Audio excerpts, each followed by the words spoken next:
ভাজাভুজি খাবার তো অনেক হলো, আজ তৈরি করব দই বড়া। স্বাস্থ্যকর এই রেসিপিটি দেখতে হলে সাথে থাকতে হবে শেষ পর্যন্ত।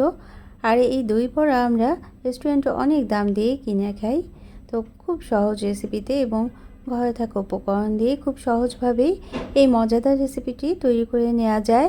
তো আমার রেসিপি দেখতে হলে সাথে থাকবেন এবং যদি ভালো লাগে লাইক কমেন্ট আর শেয়ার করতে পারেন।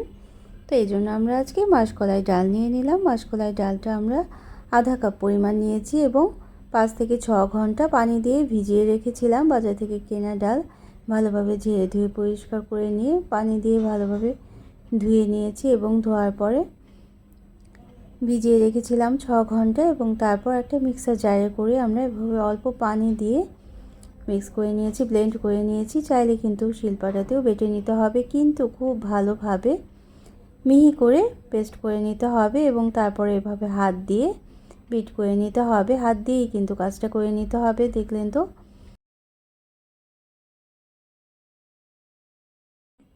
হাত দিয়ে এভাবে করে বিট করে নেওয়ার পর এরকম ক্রিমি টেক্সচার চলে আসবে এবং তারপর পানির মধ্যে আমরা দিয়ে দেখব, যখন ভেসে উঠবে তখনই বুঝতে পারবো আমাদের ফেটানোর কাজটা কিন্তু হয়ে গিয়েছে। আর যতক্ষণ না পর্যন্ত এইভাবে করে ভেসে ওঠে ততক্ষণ কিন্তু ফেটিয়ে নিতে হবে। এই ফেটানোর কাজটা যত ভালোভাবে করা যাবে ততই কিন্তু খুব সুন্দর ফ্লাফি এই দই বড়াটা তৈরি করে নেওয়া যাবে। এবং এর সাথে আমরা এখন আধা চা চামচ পরিমাণ বা পরিমাণ মতো লবণ দিয়ে দিতে হবে, সামান্য ধনেপাতা কুচি দিয়ে দিলাম, তারপর ভালোভাবে মিক্স করে নেব। তো এই দই বড়ার সাথে পরিবেশন করার জন্য আমরা কিন্তু আজকে গ্রিন চাটনিটাও তৈরি করে নেব। গ্রিন চাটনি তৈরি করার জন্য এখানে পুদিনা পাতা এবং ধনে পাতা নিয়েছি, 2টো কাঁচামরিচ নিলাম, 1 টুকরো রসুন, 1 টুকরো ছোট আদার স্লাইস নিয়ে নিলাম। একটা মিক্সার জারে অল্প পানি দিয়ে এভাবে করে মিক্স করে নেব আর সাথে দিয়ে দেব পরিমাণ মতো লবণ, বিট লবণ এবং চিনি। তো এই সহজ কয়েকটি উপকরণ দিয়েই কিন্তু এই মজাদার গ্রিন সসটা তৈরি করে নেওয়া যায়। এই গ্রিন সসটা তৈরি করে আর আধা চা চামচ পরিমাণ টক দই দিয়ে দিলাম। এই টক দইটা দিলেও কিন্তু খুব সুন্দর একটা ক্রিমি টেক্সচার চলে আসে এই গ্রিন সসের মধ্যে। তো এখন কিন্তু গরম পড়তে শুরু করেছে, এই গরমে এই ধরনের মজাদার একটা রেসিপি খেয়ে নিতেই পারেন তৈরি করে। ইফতার টেবিলে দারুণ সুস্বাদু এই খাবারটা ছোট থেকে বড় সবাই অনেক বেশি পছন্দ করবে। তো আমরা এখন দই বড়াটা তৈরি করে নেব এবং তেলটা খুব ভালোভাবে গরম করে নিয়েছি। প্রথমে গরম করে নেওয়ার পর এবং হাতে অল্প করে মিক্সচারটা নিয়ে তারপর দিয়ে দিতে হবে। আমরা যেভাবে করে তালের পিঠা তৈরি করি ঠিক সেভাবে করেই কিন্তু বড়া যেভাবে আমরা তৈরি করি ঠিক সেভাবে করে আমি ছোট করে তৈরি করে নিয়েছি। চাইলে কিন্তু আরও বড় বড় করেও এই বড়াগুলো তৈরি করে নিতে পারেন। তো তেলটা কিন্তু খুব ভালোভাবে গরম করে নিতে হবে এবং খুব বেশি নাড়ানাড়ি করা যাবে না, হালকাভাবে নেড়ে নিতে হবে, তাতে কিন্তু ভেঙে যেতে পারে। এবং যখন গাঢ় বাদামি রং হয়ে আসবে তখনই কিন্তু আমরা ভেজে উঠিয়ে রাখবো।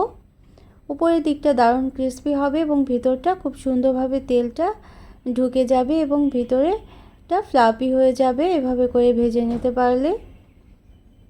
তারপর আমরা এভাবে করে সবগুলো কয়েক ব্যাচে আমরা বড়াগুলো ভেজে নিয়েছি, ভেজে তুলে রাখবো। তো এইভাবে করে প্রতিটা স্টেপস যদি ফলো করেন তাহলেই কিন্তু একেবারেই রেস্টুরেন্টের মতো দই বড়াটা পেয়ে যাবেন। তো একটা বোলের মধ্যে আমরা 2 কাপ পরিমাণ পানি দিয়ে দেব এবং 2 চা চামচ পরিমাণ লবণ দিয়ে দেব।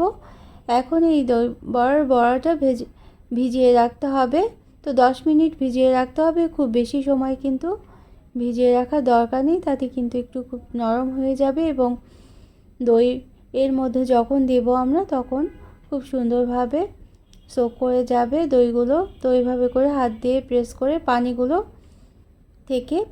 আমরা ছাড়িয়ে নেব এবং আলাদা করে নেব। তো পানির সাথে কিন্তু তেল এবং হালকা লবণটা অনেকটা চলে যাবে, তো যতটুকু থাকবে ততটুকুই আমরা বড়া দিয়ে তৈরি করে নেব আজকে দই বড়াটা। তো এইভাবে করে সহজ রেসিপিতেই তৈরি করে নিতে পারেন সবগুলো বড়া। আমরা এভাবে করে পানি ছাড়িয়ে নিয়েছি। তো এখন দইটা আমরা মিক্স করে নেব, এজন্য টক দই দিয়ে দিলাম। 2 কাপ পরিমাণ টক দই নিয়েছি, পানি ঝরানো টক দই দিয়েছি, তবে চাইলে এর মধ্যে কিন্তু হালকা পানিও মিশিয়ে দিতে পারেন। তো অন্যান্য উপকরণ কী কী লাগছে দেখে নিই। এখানে চিনি দিয়ে দেবো 2 টেবিল চামচ পরিমাণ, আর লবণ দিয়ে দেবো আধা চা চামচ পরিমাণ। বিট লবণ দেব আধা চা চামচ পরিমাণ, আর জিরে গুঁড়ো দেব বা আধা চা চামচ, এবং চাট মশলা দিয়েছি আধা চা চামচ পরিমাণ, এবং গোলমরিচের গুঁড়ো দিয়ে দেব আধা চা চামচ পরিমাণ। তো লবণ, বিট লবণ, গোলমরিচের গুঁড়ো, জিরে গুঁড়ো, চাট মশলা সবগুলো এবং চিনি দিয়ে ভালোভাবে বিট করে নিতে হবে একটা হ্যান্ড হুইস্কের সাহায্যে। অবশ্যই কিন্তু হ্যান্ড হুইস্কের সাহায্যেই এই কাজটা করে নিতে হবে, তাতেই কিন্তু টক দইয়ের ক্রিমি টেক্সচারটা চলে আসবে এবং মিশ্রণটা খুব সুন্দর নরম হয়ে যাবে এবং খুব তরলটা লিকুইডিটা এইরকম থাকতে হবে।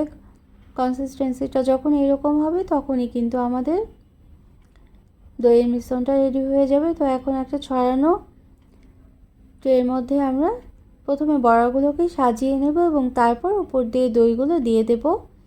দইয়ের পরিমাণটা কিন্তু একটু বেশিই দিতে হবে, কারণ বড়াগুলো দইগুলোকে সোক করে নেবে, এই জন্য। তারপর আমরা সস দিয়ে পরিবেশন করব। তো আমার ঘরে তেঁতুলের চাটনি এবং টমেটো সসটা কিন্তু তৈরি করাই ছিল, আর গ্রিন সসটা তো দেখলেন। তো এই 3 ধরনের সস দিয়ে আমরা আজকের এই সুস্বাদু এবং মজাদার এবং খুবই স্বাস্থ্যকর এই দই বড়া রেসিপিটা শেয়ার করলাম। তো যারা এতক্ষণ দেখলেন লাইক দিতে ভুলে গিয়েছেন, অবশ্যই কিন্তু একটা লাইক দিয়ে দিতে পারেন। প্রয়োজনে কমেন্ট করতে পারেন কেমন লাগলো জানি, এবং শেয়ার করতে পারেন ফ্রেন্ডস অ্যান্ড ফ্যামিলির সাথে। আর যারা প্রথম ভিজিট করছেন তারা চাইলে চ্যানেলটিকে সাবস্ক্রাইব করে বেল বাটন প্রেস করে অল অপশনটা সিলেক্ট করে সাথে থেকে যেতে পারেন। তো এই প্রয়োজন মতো যতটুকু সস লাগবে ততটুকু সস দিয়েই কিন্তু পরিবেশনটা করে নিতে পারেন। তো সসের পরিমাণ কম বেশি হতেই পারে, যখন খাবেন পিরিচে করে নিয়ে তখন কিন্তু সসটা আরও মিশিয়ে নিতে পারেন। তো এরকম নিত্য নতুন রেসিপি দেখতে হলে অবশ্যই কিন্তু চ্যানেলটিকে সাবস্ক্রাইব করে সাথে থাকতে পারেন, আর ফেসবুক থেকে দেখলে পেজটাকে ফলো করে রাখতে পারেন।